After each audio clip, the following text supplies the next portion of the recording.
What's up guys? So today I'm going to help you sync your RGB lighting on your ViewSonic Elite gaming monitor with Thermaltake products using TT RGB PLUS software.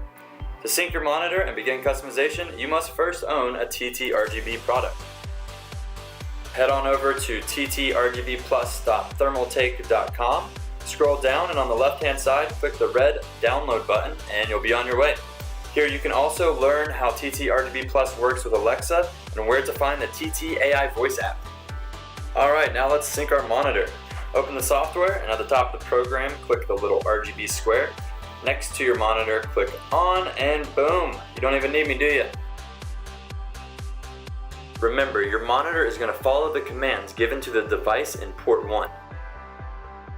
Okay, take a look at color mode. I just changed my port 1 to single. In single you can change the color of all LEDs at once, but not individually. Now take a look at port 2. I've set the color mode to RGB. This allows me to change the color of individual LEDs and customize my own pattern. By clicking the LED number, I can freeze individual LEDs so the color doesn't change. Unfrozen LEDs can change. So now I'm going to freeze the LEDs I just changed and unfreeze the yellow ones and change them to, let's say, blue. Then I'll set the speed for my light mode. And I can adjust the brightness of the lighting effect. So all the way down or all the way up.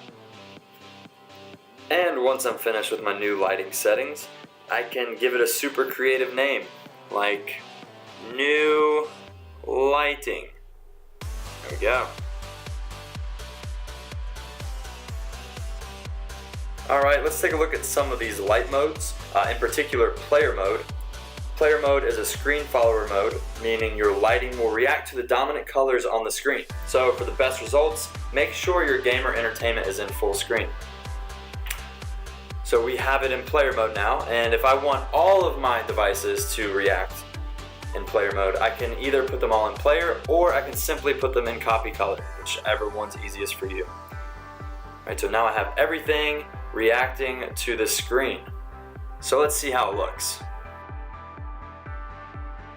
Guys, I hope this has been helpful. If you have any other questions about the software, please visit ttrgbplus.thermaltake.com.